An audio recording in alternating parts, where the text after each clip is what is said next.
Sports Network. My name is Sam Keats. I'm in for my good pastor as the host today. I would like to welcome in my co-host, Sis. How are you doing today? I'm doing good. How are you?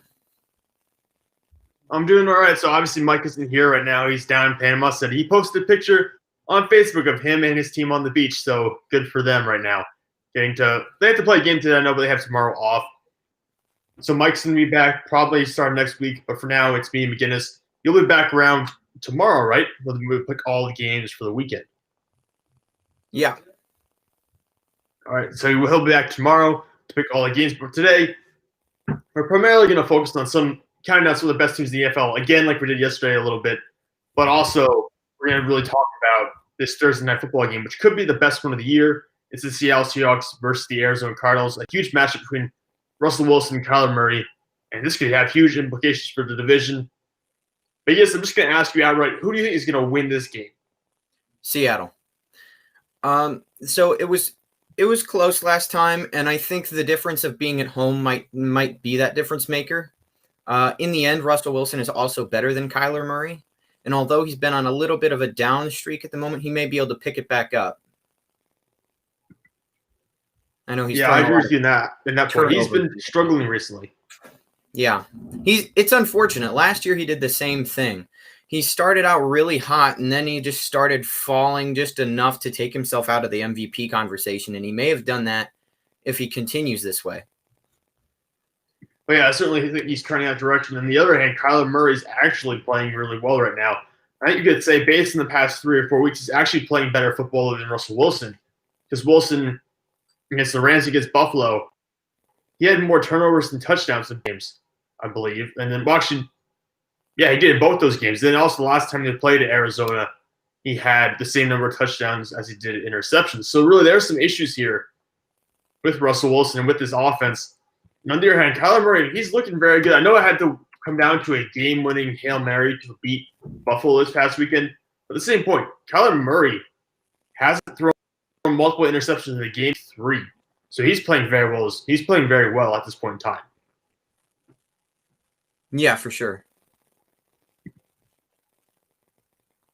And the issue comes, I think Kyler Murray is going to be a problem on the ground. So we know Russell Wilson can run the ball, obviously, but Russell Wilson is the kind of quarterback who runs to extend plays. He runs to look downfield and find someone open for a deep pass. And he's only had 3 games with over 50 rushing yards this season. If you go to look at Kyler Murray right now, Kyler Murray's having a phenomenal year, and he's on pace to actually become another one of those 1,000-yard rushing quarterbacks the way he's running the ball right now. He hasn't had a game with under 50 rushing yards since week 5, and 100 yards against Miami just 2 weeks ago. So to me, Kyler Murray actually, well, I totally agree. Russell Wilson is the better quarterback. I'm not debating that.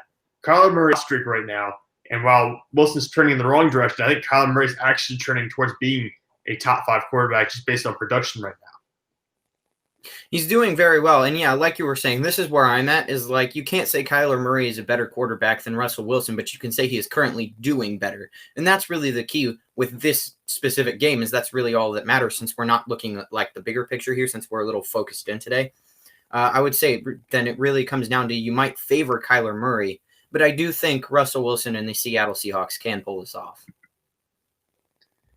I think so too, but in order to do that, they really need a lot more from their defense than what they got the last time these two teams played. When they met up 5 weeks ago now, just a single overtime game, Arizona won 37-34. Now, Russell Wilson did throw 3 interceptions. That obviously did not help out.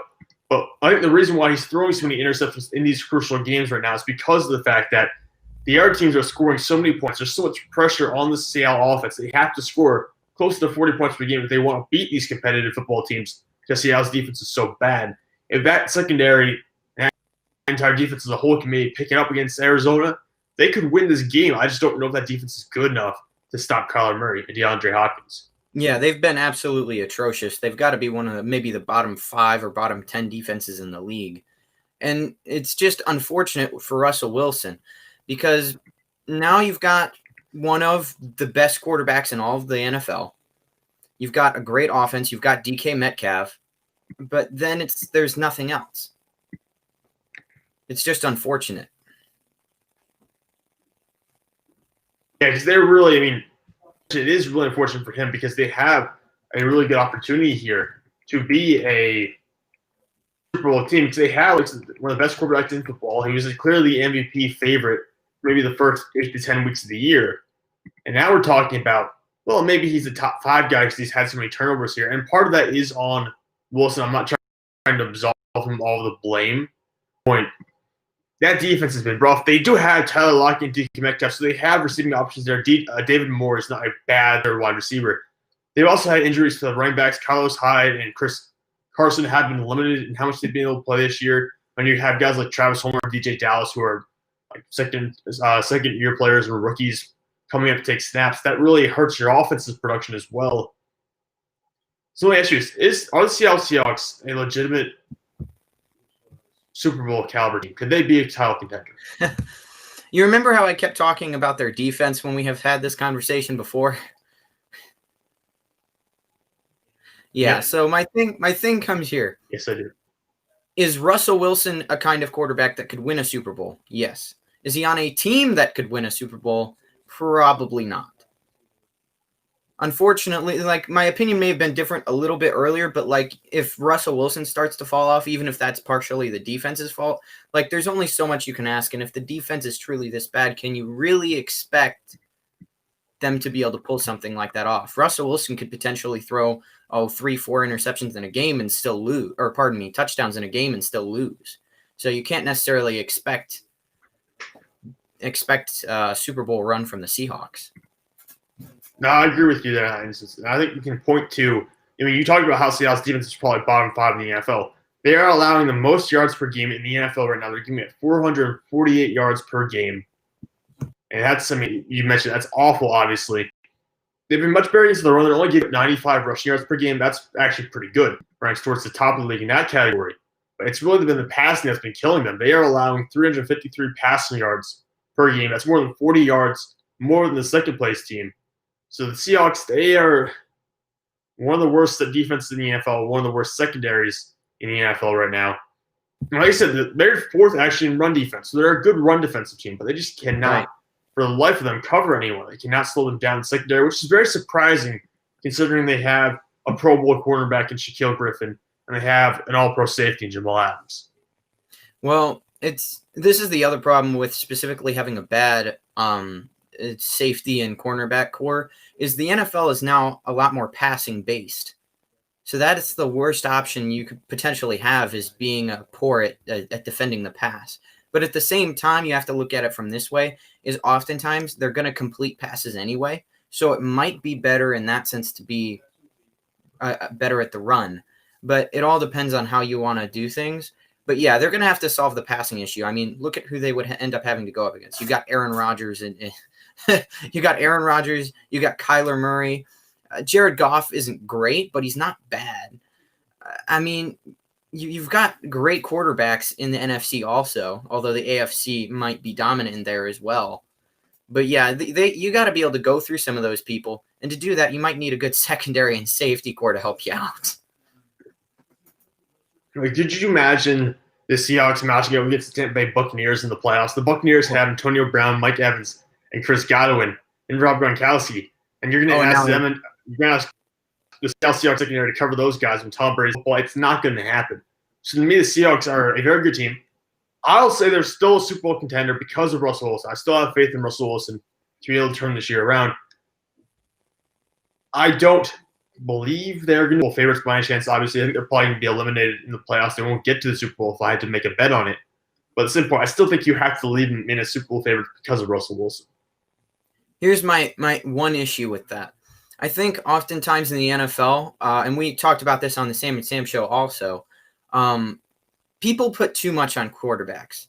They think it's about the QBs, and it is to an extent, but you have to remember how much of a team sport football really is in the end. And I think making one player the difference between make or break means one of two things. Either you can't see and that's not accurate, or the team is already close enough that one star player does make that difference. So would you say that the team outside of Russell Wilson is close enough that with Russell Wilson, they could still have a chance at a Super Bowl? Well, their offense is very good. I already talked about the offense. I think the offense is Super Bowl caliber because they have Carson when he's healthy. He hasn't been healthy most of the year. I mentioned Tyler Lockett and DK Metcalf. It's one of the best. The O-line is good enough because the O-line doesn't have to be great. Let's face it. Tom Brady and Tampa Bay Buccaneers, they don't have a great offensive line. The only really good offensive line in the NFL right now are Indianapolis and New Orleans. Those are the only two really good offensive lines I see in the league right now. A lot of the other ones are shaky. So to me, the Seahawks, yes, the offensive line is a problem, but it's not nearly as much of a problem as the defense. And I think, honestly, if you look at around the league, the offensive lines aren't that great. So to me, you can kind of win with a bad offensive line right now. I think you'd be fine with that, especially with a quarterback like Russell Wilson who can move around. The defense, I mean, you have Bobby Wagner, you have Jamal Adams. I just don't think it's enough. I would still consider them Super Bowl caliber, like I said, because I think Russell Wilson is good enough to lift this team over the top and win some of those difficult games. I just don't believe that you can win them every single time. Eventually, they're going to run out of luck, and I think that will be the end of the Seattle Seahawks. But the question right now for them is more immediately than even the playoffs or the Super Bowl. Are you going to be able to win this division, take back the division crown? Because whoever wins this game tonight will be in the lead of the NFC West. Yeah, and we talked about, I don't remember exactly when this NFL show was, but I think Mike was on. We were talking about how great these divisional games would be specifically within this division. And I think one of the better, if not the best matchup we're going to see within a division this year is going to be between these two teams, and you get to see another one tonight. I watched a lot of that first game, and also DK Metcalf is fast, by the way. That rundown was fantastic. Being a person that has run down people and takes the effort to do that, I appreciate that somebody else took the time to do that because everybody else is standing around. Take notes with DK Metcalf, guys. Run. Even if you think you can't get there, run. But yeah, just this is a huge matchup, especially since this could be the determining game of who wins the division in the end, depending on how it lays out. You could look back to this game and be, well, this was one of the games that really decided the division. So what I took out of that is you compared yourself to DK Metcalf. That's what I took out of the whole conversation. I'm not that good. There. I'm nowhere close enough to be that good. I'm not even a wide receiver, really. Like I never started at wide receiver. But no, on defense, I have run people down. It's just obnoxious to see everybody just kind of standing around. The lack of effort is obnoxious. So I appreciated the effort I saw. I'll go with that. Yeah, well, DK Metcalf certainly has a little bit of room to grow. I think he's had some fumbling issues in the past, but he's one of the brightest stars in the NFL right now. One of the brightest young players who's going to work his way up to being an all-pro in the future. Although he did get shut down by Jalen Ramsey this past weekend, so maybe a little bit more growth for him there than we originally thought. He's going to need to extend his play a little bit more. My pick for tonight, I mean, you said you're taking Arizona, right? I'm taking Seattle. You took Seattle. You took Seattle. See, this is you took him. I'm tempted to just say Arizona. I'm tempted to go against you here and just bet that I'll be right and you'll be wrong. But see, that actually might not be a poor idea with what I've been in the past with predictions. But I will say this: either way, you have to understand when me and Sam here are making these picks. This game is close enough that really we could see it going either way. But you just at the end of the day, you just got to pick one. So it might not be a bad idea to just pick Arizona. For you. Yeah, no, I think it's going to be tough. This is, like I said, this is a division. And I mentioned sports. I've covered the Seahawks pretty much for other website for 2 years or 2.5 years. Every time they play the Rams or the Cardinals, it's an extremely close game. 49ers, it's kind of up in the air. But for the Rams and Cardinals, these matchups are always extremely close. Just for whatever reason, even when the Cardinals are not as competitive as they are right now, these matchups always seem to be with one scores or they seem to be comeback wins. There are always things going on here. So to me, it's going to be very interesting to see how this plays out. The Seahawks are actually favored 3 points in this game. So you and Vegas seem to have the same idea. They're picking Seattle in this one. You know, I really don't want to get this one wrong, Guinness. I really don't want to give you bragging rights here. But dude, just do it. I'm going to have to go with Arizona because I think Arizona has a better defense right now. It's not a fantastic defense. Don't get me wrong. It's probably still one of the weaker defenses in the league, but it's better than Seattle's. And Kyler Murray is not a better quarterback than Russell Wilson, but he's playing better at the moment. And we saw Russell Wilson. He struggled so much against Arizona last time. He's either going to rebound really well with like 5 touchdowns and have a fantastic game, or he's just going to be another struggling outing for him. There's really no in between here. It's either going to be really good or really bad. I'm going to take Arizona just to be a little different here. I think they have enough weapons to punish Seattle's secondary, and it's going to be a long, long night for the Seattle Seahawks. At the very least, either way, you can just know that all the defenses right now for both these teams are totally screwed. So at least you're going to get a high-scoring game out of it. That's true. There should be plenty of action in this game. Arizona's actually closer to the middle of the league in yards allowed per game. They're allowing 370 yards per game. Keep in mind, Seattle's allowing 448. So there's a pretty significant gap there. But Arizona's defense not that great right now. Buda Baker's been injured, and now he's their superstar safety for them. Patrick Peterson, while still a very good player, is not nearly like the top 5 corner, the top 3 corner he once was. So there have been some significant changes on that defense right now. And Isaiah Simmons, the rookie from Clemson, he hasn't played much so far this year, but they're talking about ramping up his snaps this weekend, or this game at least. So I'm going to really hope that he goes out there and performs well, because he was so dynamic and so dominant at Clemson. I just hope he has a very good NFL career.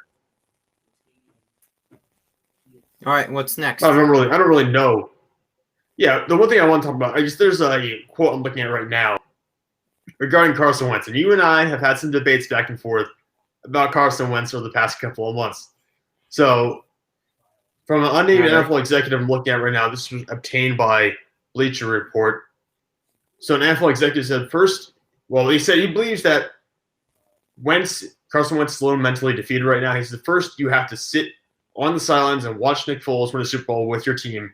Then you watch your general manager draft the quarterback in the second round instead of giving you more help. So they believe that he's mentally defeated. And when I look at Carson Wentz on the field, I understand that. Because, he's not playing like Carson Wentz football at all. He looks very different than what he has in past seasons. He's making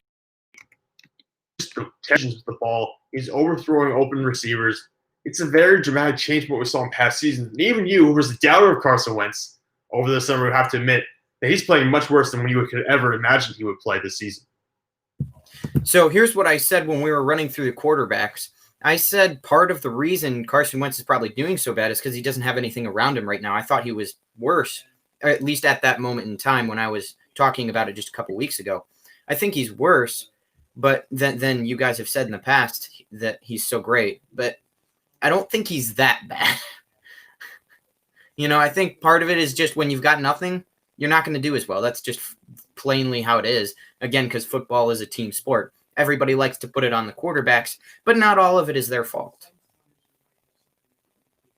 Yeah, Philadelphia does have one of the worst pass attacks in the NFL right now. They are in the bottom 6 teams in the league throwing for 209 yards per game. The only teams that are worse, the New York Giants with Daniel Jones, New England Patriots with Cam Newton, Cleveland Browns with Baker Mayfield, Baltimore Ravens with Lamar Jackson, and then New York Jets with Sam Darnold and Joe Flacco. So not a great group to be included in there.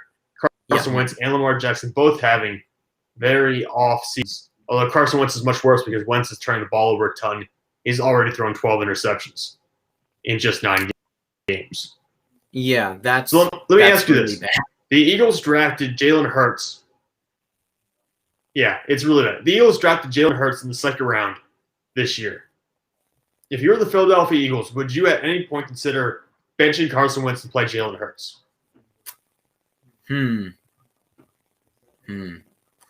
See, the problem is this.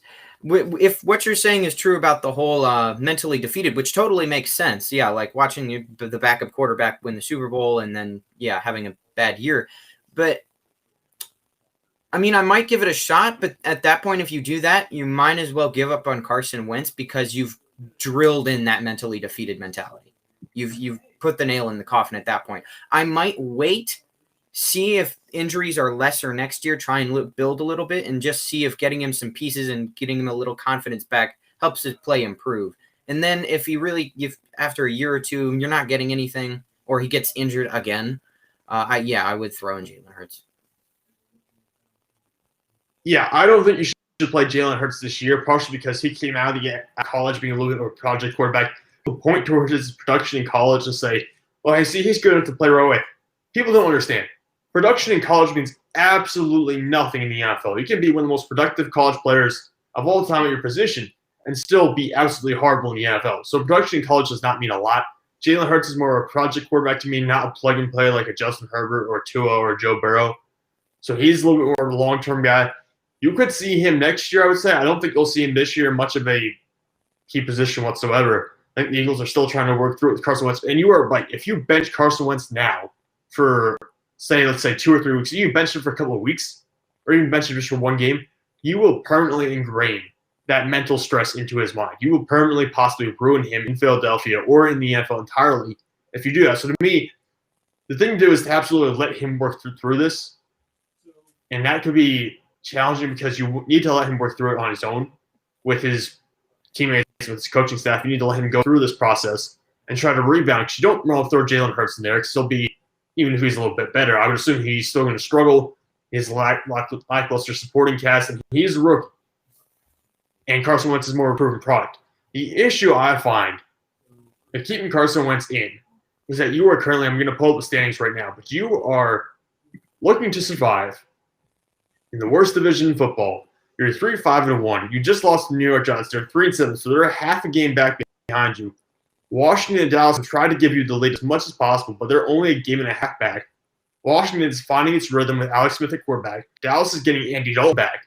So those teams are building a little bit of momentum there. The Giants just had to play their best game of the season. And then you're 3-5-1. You just lost to New York.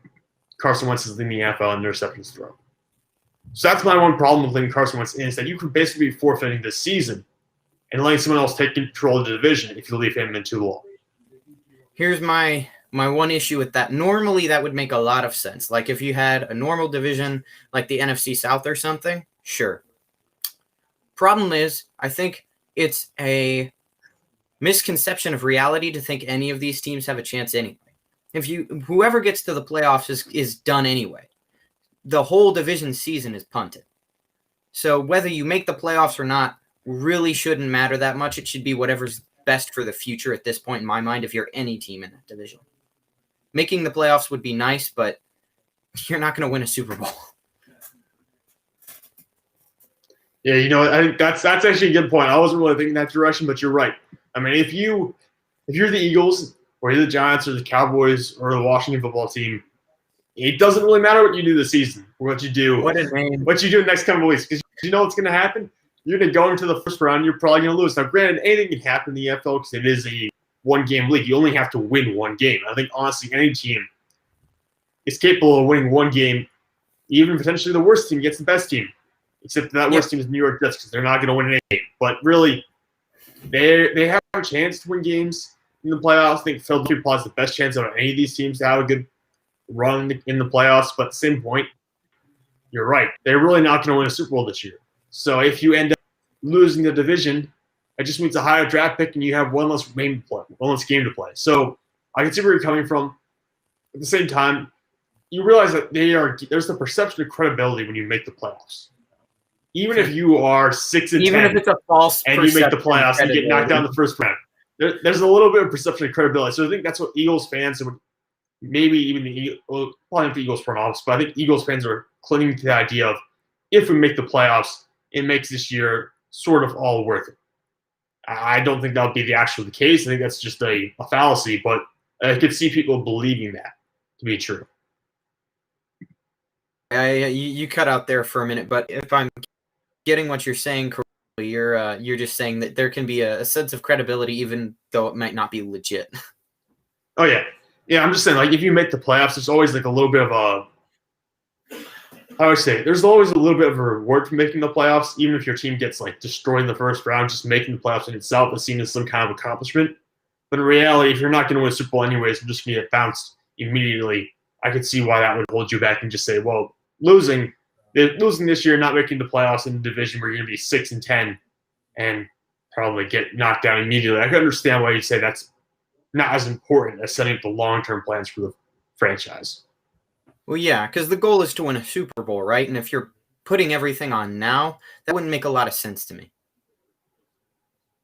Yep. And now I'm just looking at briefly some NFL news. Chris Carson is likely to be out for Thursday Night Football again. Seattle's going to be without their top running back. It's not too late for you to switch to Arizona again. You can still pick the Cardinals to win this one. I could, but You know what? For the sake of, hey, maybe, I'm going to stick with Seattle. All right. I figured you would. But looking at some of the other news out here, second opinion that Drew Brees has cracked ribs on both sides of his chest and a collapsed lung. That does not sound fun, Sam McGinnis. He's out for at least 2 weeks. 2 weeks seems a little bit ridiculous. I think he's out for at least 4 or 5 weeks at this point. I mean, the short-term IR, I believe you're out 3 weeks of your place on the short-term IR list this year. I would say he'll be at least out 3 weeks because, honestly, don't rush a guy like this back. He's in his 40s. If he goes out there and gets injured again, I mean, your team's going to be good enough to make the playoffs, even if it's as a wild card without Drew Brees. You want him around for playoff time. Do not risk him potentially missing even more time by throwing him back in too early. Yeah, and you already beat Tampa Bay both times, so you don't need him up for that challenge. So that's good for them. But yeah, don't rush Drew Brees back. I wouldn't be surprised if they end up just not playing him. There's at least a situation in which they don't play him until the playoffs, especially if they're already locked in. I mean, we saw this happen last time. Granted, they had a better quarterback option then, but there is a scenario where you don't see Drew Brees until the playoffs. Yeah, it just feels like the Saints team. I mean, they're 7-2, so a lot of credit to them, but it feels like they have not been healthy at any point during the whole year. Because they missed Michael Thomas for most of the season, but now he's back. Same with Emmanuel Sanders. He's back as well. And now you lose Drew Brees. It just feels like the team is not being able to get healthy. But when they are healthy, I think they're just NFL only behind the Kansas City Chiefs. So you have a very good franchise here. They just need to stay healthy, which they haven't been able to do. As for Jameis Winston, who I'm assuming is going to be the starting quarterback for them going forward without Drew Brees, because if you play Taysom Hill starting quarterback, you deserve to be fired immediately. But I think Jameis Winston will be starting moving forward. I think there's enough offensive weapons there that he will have some success. You know it's bad when you're comparing someone to Jameis Winston and Jameis Winston is superior. I honestly believe Jameis Winston could have been the starting quarterback somewhere, but he just never got the refinement he needed. You look at Jameis Winston, he has all the arm talent, obviously. He threw for over 5,000 yards last year. That doesn't happen by mistake, but you also don't throw 30 interceptions, but you cannot write that off as just simply a mistake. So there's some issues there. I think he could have been a star somewhere else. Maybe he will be next year. Who knows? But, Winston, obviously, to me, is still a project quarterback. But as far as backups go, I'm pretty confident in him being able to win you a couple of games here in the middle of the season. Especially if it's against easier opponents. See, and with the coaching he's getting now, and especially from Drew Brees, he may be more precise. Maybe, too. Yeah, and that would really help them out because they have had issues in the past. And here's the schedule. I pulled up the Saints schedule. They play Atlanta, then they play Denver, then Atlanta again, then Philadelphia. So the next 4 games for them are pretty easy. He could win at least 2 of those. Go ahead. Normally, I would say the Saints should win all 4 of those, but with him, maybe 2 or 3. But even with Jameis Winston, they should probably win at least a couple. They should win at least 3 of these games. I would say they'll win all 4, just because I believe they have enough talent on both offense and defense to make up for the lack of Drew Brees. But I could say at least 3. And maybe they lose to Atlanta. Atlanta's a little bit of an upset bid. But other than that, I believe they will win all these games. The issue is the final 3. They play Kansas City, then Minnesota. Minnesota's been red hot right now. We'll see if they can keep that streak going. And then they play Carolina in the final week of the year. And Carolina's been – they have a losing record, but they're a team that's probably better than the record shows right now. So you really need Drew Brees back, and you're trying to make a push for that top spot in the NFC. Because remember, only the top spot in the conferences are getting a bye week this year in the playoffs because they've added an extra team. So if you're trying really hard to get that bye week, you need Drew Brees back. You have to have him back after 4 weeks to play Kansas City. If you don't bring him back after that, I would just say let Brees sit until the playoffs or until week 17 and maybe give him 1 week worth of practice and then go into the playoffs. Well, yeah, and I think there's also another scenario where you now have Drew Brees. They said what was the earliest limit? It was 2 weeks. So the next 4 weeks, you could end up playing Jameis Winston against the easier opponents and then get Drew Brees back at week 5 of what we're talking about, and then have him for the last few weeks before you go in, and you might still be fine because, again, we were talking Jameis Winston might be good enough with all the other talent on this team to still win you most of those games. No, I agree. I think that's probably what New Orleans would favor doing. If you don't get him back in time for Kansas City, I might just sit him until you play Carolina in Week 17, because that way you play him in Week 17, he gets that one game back, and then he can move on and play in the playoffs. But I think either way, they'll figure it out. I mean, they're a good franchise. They're a well-run team. And Jameis Winston is a solid backup quarterback, so to me, they have enough to cover for any mistakes they're going to have. They'll be fine. Even if they might lose one game they shouldn't, per se, I still think they'll recover and be good enough to earn a high seed in the playoffs.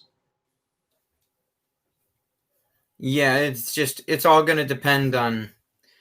Yeah, it's unfortunate for Drew Brees. I mean, we've seen one thing after another get in his way as he's trying to get one more Super Bowl before he leaves. But we'll see. I'm hoping he doesn't retire this year because I like the dude. But if he does, he's had a good career either way. Yeah, he really has. And he is going to be a first-ballot Hall of Famer for sure. The only thing missing from his resume possibly is an MVP, but he really doesn't need that if he wins the Super Bowl. So Drew Brees is legend, and we'll hope that he gets back as quickly as possible. All right, we've been going for about 32 minutes, and we do have to do the Sam and Sam, which is going to be up right after this. So I think you want to wrap it up right here again, or wrap the NFL show up? Yeah. We'll move on and take care of the Sam and Sam show. This is. I can do the read. I'll do the read. So I know you probably don't want to. But your thing there. But yeah, thanks for joining us on the Sam and Sam show today. It was a lot of fun. I always like to talk about the Seahawks, different NFL topics. We got the Sam and Sam show coming up. That's going to be a lot of fun.